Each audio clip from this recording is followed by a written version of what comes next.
Jemaat Tuhan yang terkasih, marilah kita berbakti kepada Tuhan di hari Minggu ini.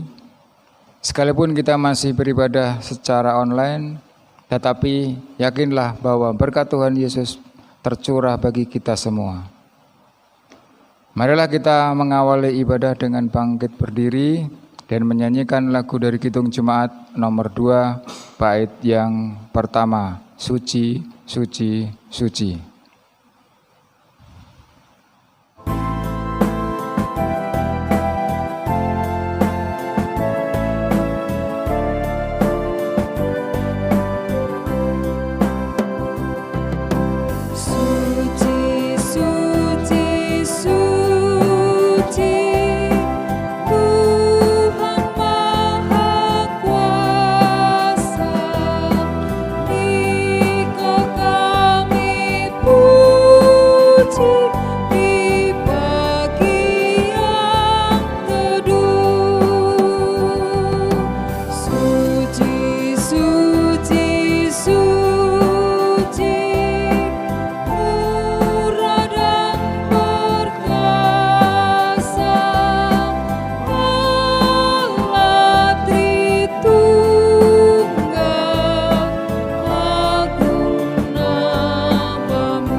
Saudara-saudari jemaat Tuhan, kebaktian ini berlangsung dalam nama Bapa, Anak, dan Roh Kudus. Kasih karunia dan damai sejahtera dari Allah Bapa kita dan Tuhan Yesus Kristus ada pada saudara sekalian.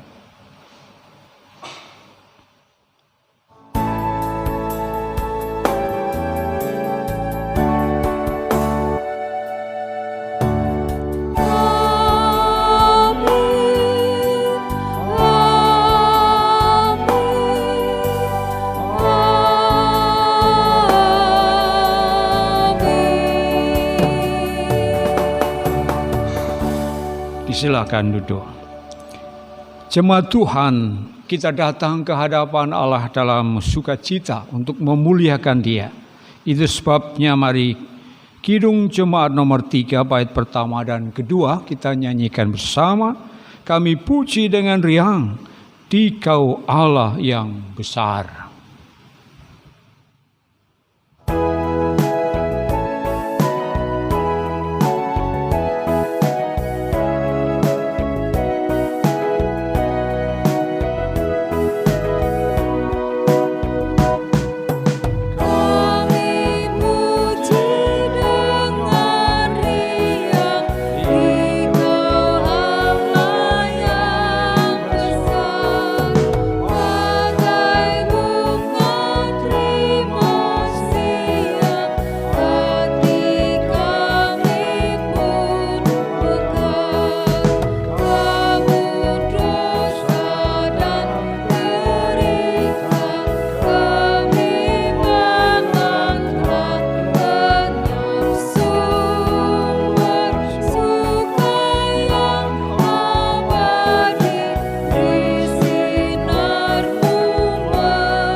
Saudara-saudari yang terkasih, ketika kita datang kepada Tuhan dan memuliakan namanya dalam sukacita, namun kita sadar di hadapan kemuliaan Tuhan, kita adalah orang-orang berdosa, sikap dan tindakan pikiran kita seringkali berlawanan dengan Dia, Itu sebabnya mari kita merendahkan diri seraya memohon dan memohon pengampunan atas dosa kesalahan kita dengan berdoa. Mari kita berdoa. Kami sadari ya Tuhan, di hadapan-Mu yang penuh dengan kekudusan, kami adalah anak-anak yang seringkali membangkang dan melawan kehendak-Mu. Ketika kami datang untuk beribadah, kami sadar akan hal itu. Ampunilah ya Tuhan, sucikanlah kami agar kami layak sebagai anak-anak Tuhan dan memuliakan nama-Mu. Di dalam nama Tuhan Yesus Kristus kami memohon. Amin. Penyesalan atas segala kelemahan dosa kita yang kita lakukan terhadap sesama kita nyatakan dalam pujian Kidung Jemaat 467 bait pertama sampai yang ketiga. Tuhanku, bila hati kawanku terluka oleh tingkah ujarku dan kehendakku jadi panduku, ampunilah.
Kepada kita yang mengakui akan dosa kesalahan, Tuhan menyediakan pengampunan sebagaimana berita anugerah di dalam surat Roma pasal 3 ayat 23-24. Karena semua orang telah berbuat dosa dan telah kehilangan kemuliaan Allah, dan oleh kasih karunia telah dibenarkan dengan cuma-cuma karena penebusan dalam Kristus Yesus. Demikianlah berita anugerah dari Tuhan.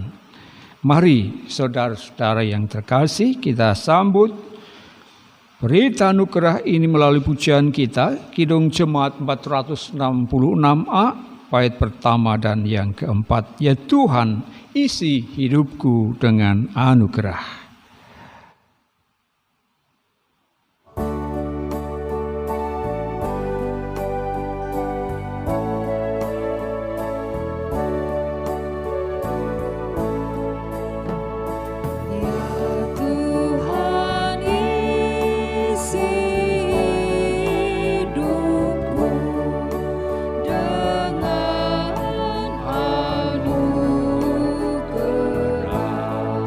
So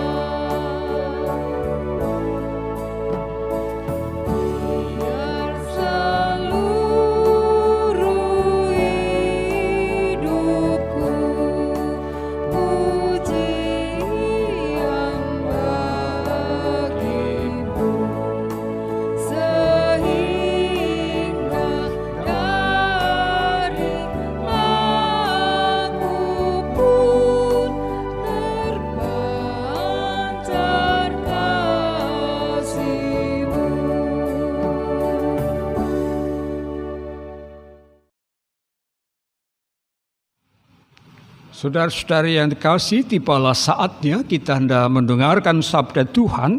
Mari bersama kita berdoa agar Roh Kudus menolong kita untuk memahami kehendak Tuhan. Kami siap ya Tuhan untuk mendengar sabda-Mu. Taburkanlah firman-Mu di hati kami dan berkati supaya tumbuh, berkembang, berbuah. Kami terima sabda-Mu dengan sukacita, dan Roh Kudus kiranya menolong kami agar kami mengerti apa yang Tuhan kehendaki dan menolong pula memberlakukan firman-Mu dalam kehidupan sehari-hari. Dalam nama Tuhan Yesus Kristus. Amin. Kita akan mendengarkan sabda Tuhan dalam kitab Injil Matius pasal 9 ayat 35 sampai dengan pasal 10 ayat yang ke-8. Demikianlah Injil Yesus Kristus menurut Injil Matius pasal 9 ayat 35 sampai pasal 10 ayat 8. Demikianlah Yesus berkeliling ke semua kota dan desa. Ia mengajar dalam rumah-rumah ibadat dan memberitakan Injil Kerajaan Sorga serta melenyapkan segala penyakit dan kelemahan. Melihat orang banyak itu, tergeraklah hati Yesus oleh belas kasihan kepada mereka. Karena mereka lelah dan terlantar seperti domba yang tidak bergembala. Maka katanya kepada murid-muridnya, "Tuaian memang banyak, tetapi pekerja sedikit. Karena itu mintalah kepada Tuhan yang empunya tuaian, supaya ia mengirimkan pekerja-pekerja untuk tuaian itu." Yesus memanggil ke-12 muridnya dan memberi kuasa kepada mereka untuk mengusir roh-roh jahat dan untuk melenyapkan segala penyakit dan segala kelemahan. Inilah nama ke-12 rasul itu. Pertama, Simon yang disebut Petrus dan Andreas saudaranya, dan Yakobus anak Zebedeus dan Yohanes saudaranya, Filipus dan Bartolomeus, Thomas dan Matius pemungut cukai, Yakobus anak Alfeus dan Tadeus, Simon orang Zelot dan Yudas Iskariot yang mengkhianati dia. Ke-12 murid itu diutus oleh Yesus dan ia berpesan kepada mereka, "Janganlah kamu menyimpang ke jalan bangsa lain atau masuk ke dalam kota orang Samaria, melainkan pergilah kepada domba-domba yang hilang dari umat Israel. Pergilah dan beritakanlah, kerajaan surga sudah dekat. Sembuhkanlah orang sakit, bangkitkanlah orang mati, tahirkanlah orang kusta, usirlah setan-setan. Kamu telah memperolehnya dengan cuma-cuma, karena itu berikanlah pula dengan cuma-cuma." Demikianlah sabda Tuhan, dan yang berbahagia ialah mereka yang mendengarkan firman Allah dan yang memeliharanya. Haleluya.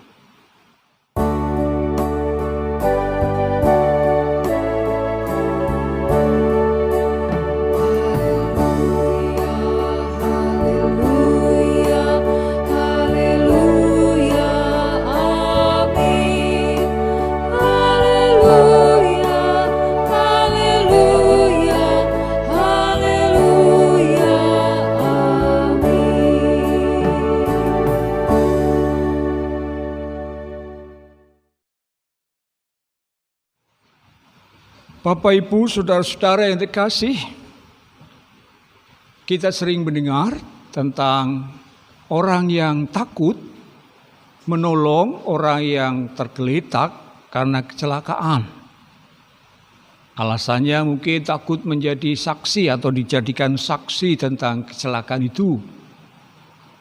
Ada juga dalam berita terakhir pada saat pandemi COVID-19, orang takut mendekat atau menolong orang yang tergeletak.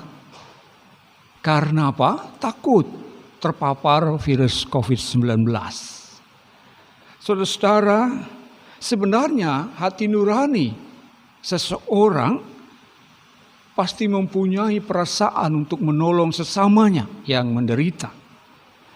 Tetapi memang karena alasan-alasan tertentu, dan itu berkaitan dengan bagaimana mempertimbangkan apakah pertolongan yang saya berikan merugikan saya. Maka kemudian orang tidak lagi menolong orang lain yang menderita. Saudara-saudara yang terkasih, memang benar bahwa menolong seseorang harus rela untuk berkorban. Dan itulah yang menjadi pokok persoalannya. Tidak semua orang dan bahkan kebanyakan orang tidak berani berkorban bagi sesamanya. Saudara-saudara yang terkasih, umpama atau apabila tindakan itu diberlakukan kepada orang Kristen, saya dan saudara-saudara semua, kira-kira orang yang memandang, menilai, melihat bahwa orang-orang Kristen tidak mau menolong sesama yang menderita, tentulah mereka akan katakanlah mengomentari, wong Kristen jargoni, artinya iso ngajar ora iso nglakoni. Katanya ajaran Yesus Kristus Tuhannya adalah kasih. Namun ternyata itu tidak terjadi. Saudara-saudara, itulah kenyataan yang ada. Maka dari itu mari bersama-sama kita belajar tentang bagaimana sebagai orang-orang yang telah menerima kasih Kristus, lalu kemudian menyatakan kasih itu kepada sesama. Kita, umat Tuhan, komunitas yang seharusnya melakukan firman dan melayani Allah kita. Di dalam bacaan Injil tadi kita mendengar bagaimana pelayanan Yesus berkeliling ke semua kota dan desa, mengajar di rumah-rumah ibadat, sinagoge Yahudi, memberitakan Injil kerajaan sorga, dan melenyapkan segala penyakit dan kelemahan. Saudara-saudara, apa yang melatar belakangi Yesus melakukan semua itu? Di dalam ayat yang ke-36 dengan jelas diungkapkan di sana. Tergeraklah hati Yesus oleh belas kasihan kepada mereka, karena mereka lelah dan terlantar seperti domba yang tidak bergembala. Saudara-saudara yang terkasih, kata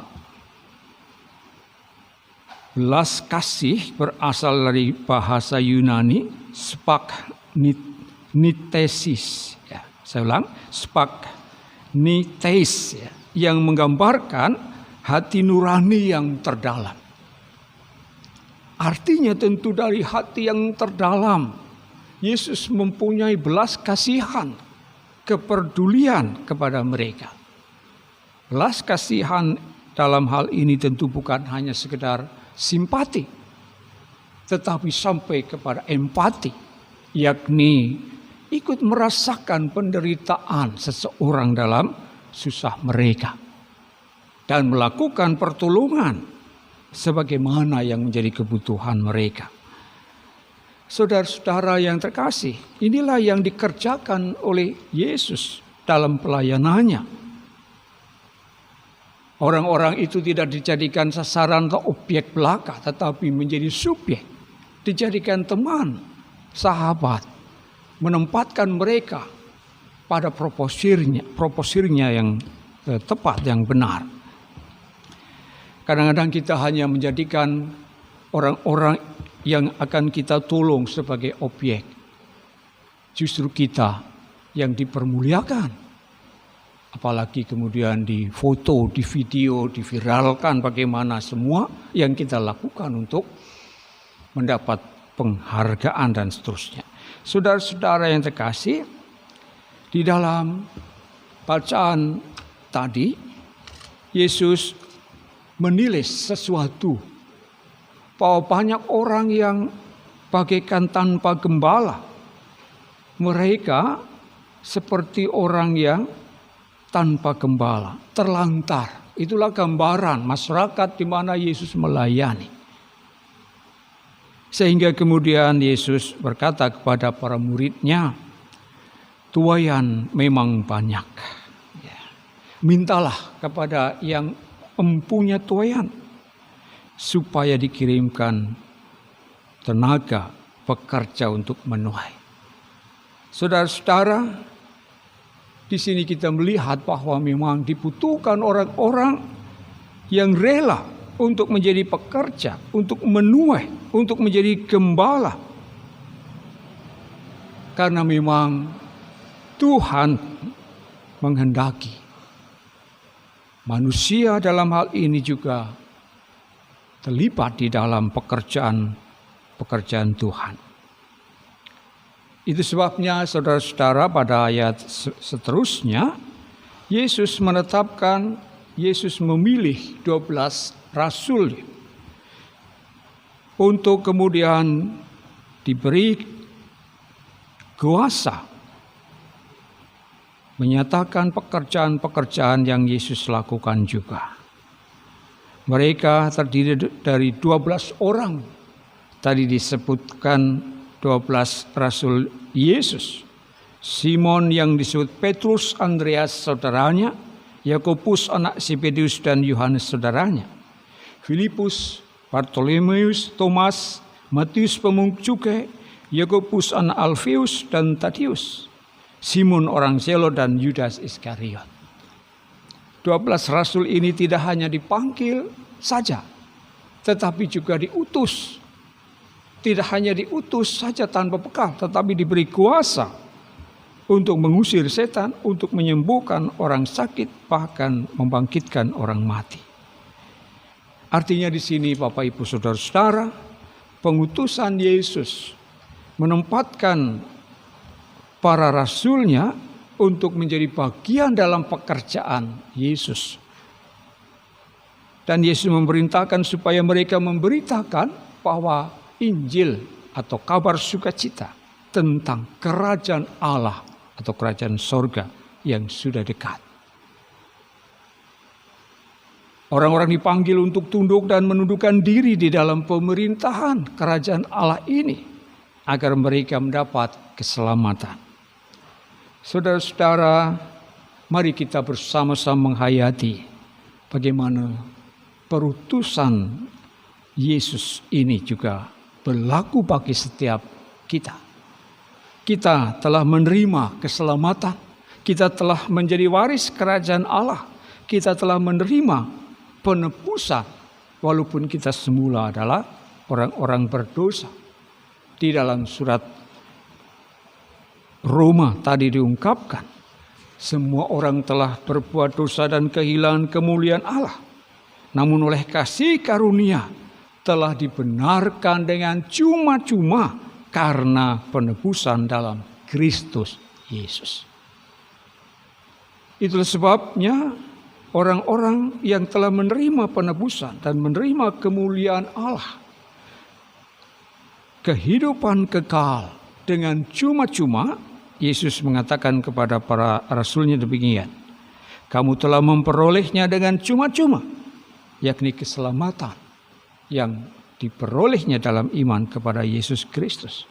Karena itu berikanlah pula dengan cuma-cuma kepada orang-orang yang membutuhkan, merindukan keselamatan Allah.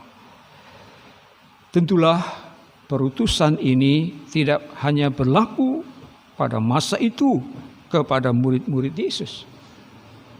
Ini berlaku kepada setiap orang Kristen, pengikutnya sampai sekarang ini.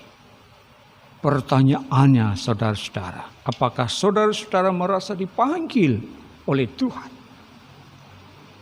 Oleh karena panggilan ini kemudian saudara-saudara juga merindukan untuk melakukan apa yang menjadi amanat Tuhan ini. Dan apa yang melatar belakangi seseorang untuk melakukan panggilan ini. Saudara-saudara yang terkasih, seseorang yang telah menerima anugerah keselamatan tentu akan bersyukur karenanya. Rasa syukur itu tentu diwujudkan dengan peduli kepada sesama yang membutuhkan keselamatan. Dan itu semua seperti Yesus yang melakukannya berdasarkan belas kasih, hati nurani yang terdalam untuk mengasihi sesamanya. Maka motivasi perutusan ini juga adalah belas kasih. Supaya saudara saya, sesama saya juga menerima keselamatan yang sama. Apakah itu mudah? Tentu sukar. Banyak tantangan. Dan tantangan yang terbesar adalah ketika kita terjatuh kepada pementingan diri sendiri, ingin ada di dalam rasa aman tanpa tantangan, sehingga kemudian tantangan-tantangan yang menghadang tadi menghalangi kita untuk mewujudkan perutusan ini. Maka dari itu dibutuhkan komitmen, dibutuhkan pengorbanan, dibutuhkan kebijaksanaan dan kerendahan hati agar kita semua dapat menjalani amanat Tuhan Yesus sebagai penuai, gembala, pekerja, supaya banyak orang pun mendapatkan keselamatan. Bapak, Ibu, saudara-saudara yang terkasih, mungkin kita tidak mendapat karunia kuasa seperti para rasul, memperoleh kuasa untuk menyembuhkan orang sakit, untuk membangkitkan orang mati. Namun saya yakin Tuhan yang memanggil dan menetapkan kita sesuai utusannya telah memberikan kepada kita karunia. Seperti saya atau saudara mengutus seseorang untuk melakukan tindakan tertentu atau membeli barang tertentu, ya tentu akan memberi sangu atau uang yang harus dipakai untuk membeli. Ya. Tuhan tidak hanya sekedar mengutus saya dan saudara untuk menjadi orang-orang yang mengabarkan kabar sukacita ini. Lihatlah bahwa di dalam diri Anda masing-masing mempunyai karunia. Dan itulah yang diberikan Tuhan kepada kita. Apapun karunia itu. Dan itu bisa dipakai sebagai sarana kita tadi mengabarkan Injil, kabar sukacita. Sekecil apapun ataupun sesederhana apapun karunia itu, saya yakin itu akan bermanfaat jika itu kemudian dipakai dengan kesadaran. Melalui karunia itulah kita akan bisa mengabarkan kabar sukacita. Bapak, Ibu, saudara-saudara, tinggal kemauan. Apakah kita mempunyai kemauan untuk diutus oleh Tuhan? Ketika kita bersedia untuk melakukannya, tidak hanya 1-2 orang, tetapi kita sebagai gereja, maka gereja yang adalah komunitas yang telah menerima keselamatan Allah tadi, taat kepada firman-Nya, taat kepada Tuhan yang mengutus, dan sebagai pekerja kita hanyalah sekedar pelayan yang menyenangkan hati Tuhan, yakni Allah sendiri. Akhirnya ada banyak orang yang mengalami sukacita dan keselamatan karena kita menjalani dengan sukacita pula. Selamat menjadi utusan, melakukan firman Allah dan melayani Allah. Amin. Kita masuk saat hening.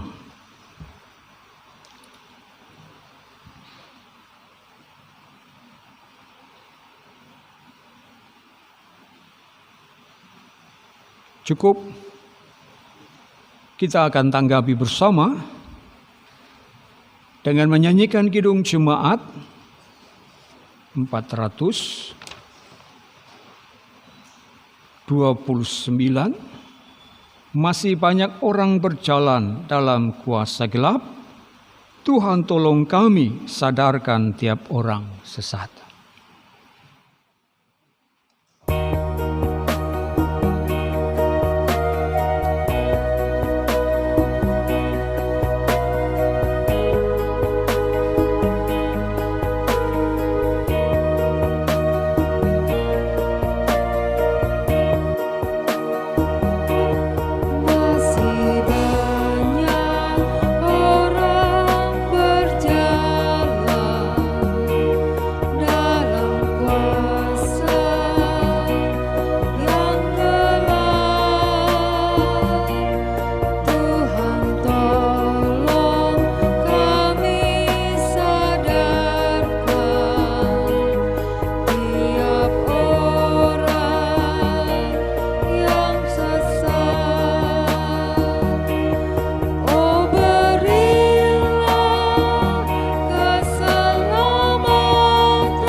Bersama seluruh umat di segala tempat dan segala abad, marilah kita menyatakan pengakuan iman bersama-sama dengan pengakuan iman rasuli yang demikian.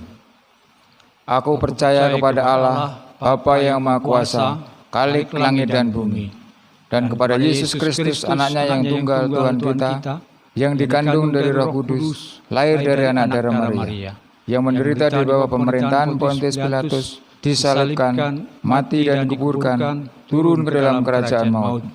Pada hari yang ketiga, bangkit pula dari antara orang mati, naik ke surga, duduk di sebelah kanan Allah, Bapa yang Maha Kuasa, dan akan datang dari sana untuk menghakimi orang yang hidup dan yang mati.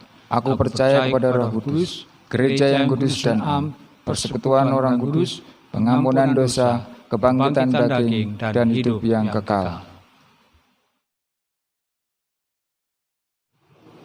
Saudara-saudara yang terkasih, mari kita bersama menghampiri tahta Tuhan dalam doa syafat kita.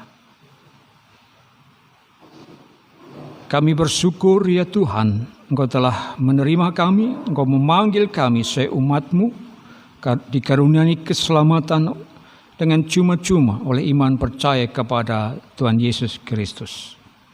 Namun panggilan itu mengandung amanat untuk kami juga mewartakan Injil kerajaan-Mu, agar banyak orang mau tunduk dan menjadi bagian dalam kerajaan Tuhan.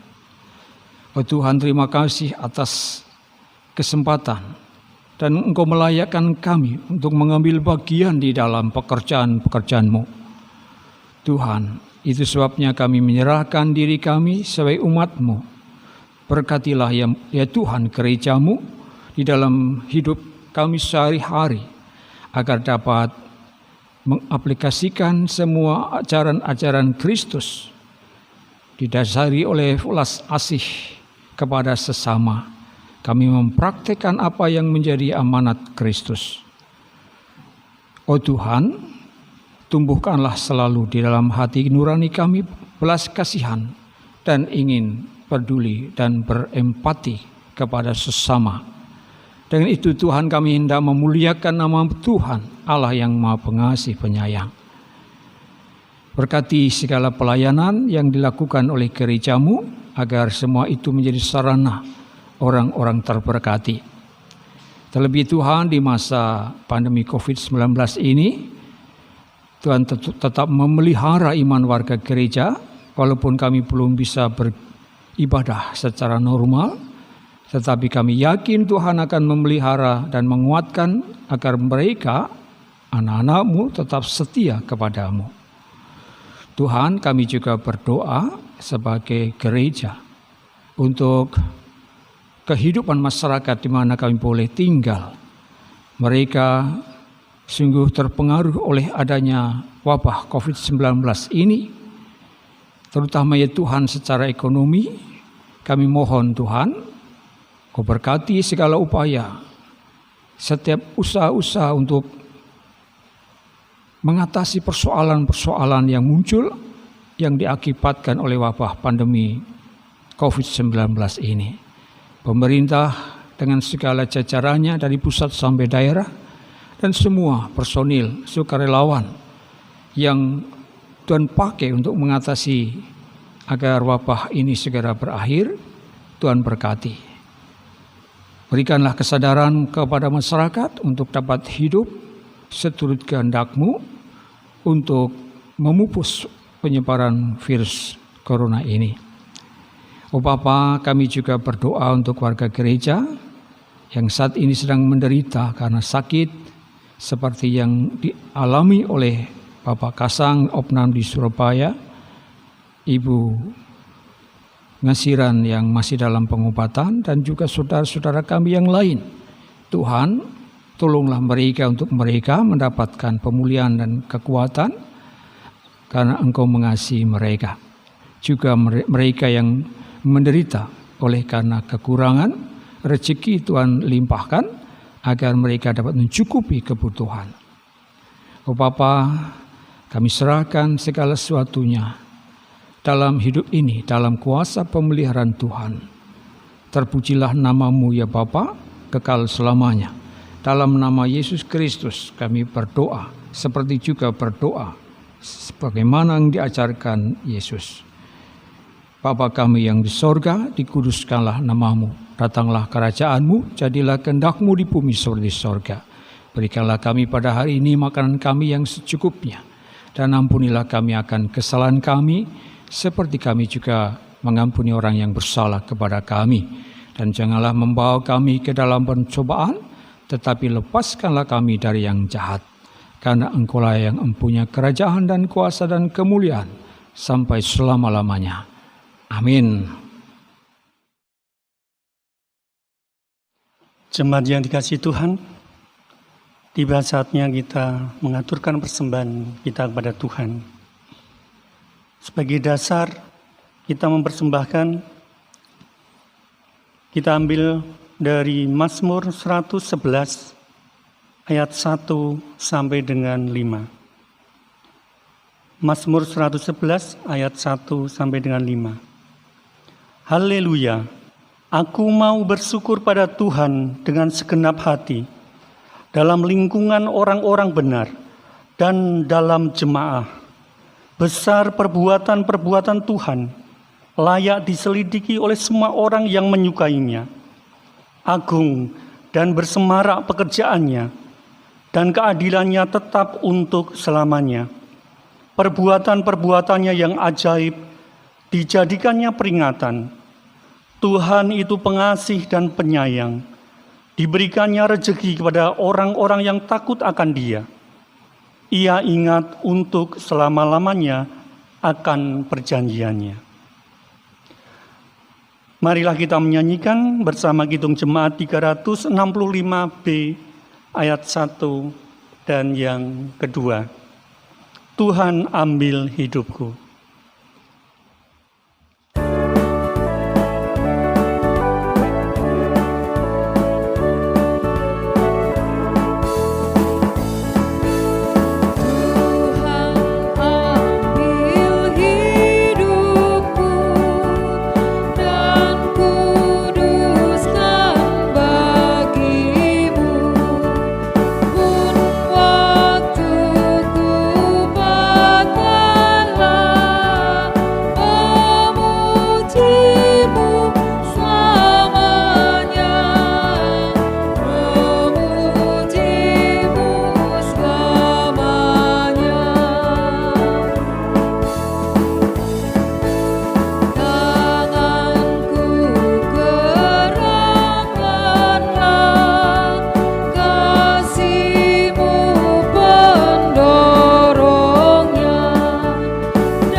Bapak, Ibu, Saudara-saudari yang dikasihi Tuhan, mari kita bangkit berdiri. Kita aturkan persembahan kepada Tuhan. Mari kita berdoa. Bapa Surgawi, sungguh kami mengucap syukur kehadirat-Mu oleh karena berkat Tuhan yang begitu melimpah dalam kehidupan kami sampai saat ini. Terlebih Bapa, pada saat ini Engkau telah mengajar kami untuk menyisihkan sebagian dari apa yang telah Tuhan berikan dalam kehidupan kami. Bapa, inilah persembahan kami. Terimalah Bapa, kuduskanlah, berkatilah, agar persembahan ini boleh menjadi alat di tangan-Mu bagi kemuliaan nama-Mu, serta bagi pemeliharaan jemaat-Mu di Gaji Cepu ini. Ajarlah kami Tuhan untuk menyerahkan segenap hidup dan kehidupan kami bagi kemuliaan nama Tuhan. Kami mohon ampun apabila di dalam kami mempersembahkan terselip dosa serta kesalahan kami. Hanya di dalam nama Yesus kami berdoa dan mengucap syukur. Amin. Saudara-saudara yang terkasih, tibalah saatnya kita mengakhiri ibadah kita dan mari kita menerima berkat Tuhan. Tuhan memberkati saudara dan melindungi saudara. Tuhan menyinari saudara dengan wajah-Nya dan memberi saudara kasih karunia. Tuhan menghadapkan wajah-Nya kepada saudara dan memberi saudara damai sejahtera. Amin. Sebagaimana yang Tuhan perintahkan kepada kita, mari kita nyatakan kasih-Nya kepada sesama kita. Kidung pujian 130, sinarkan cahaya kasih Tuhanmu.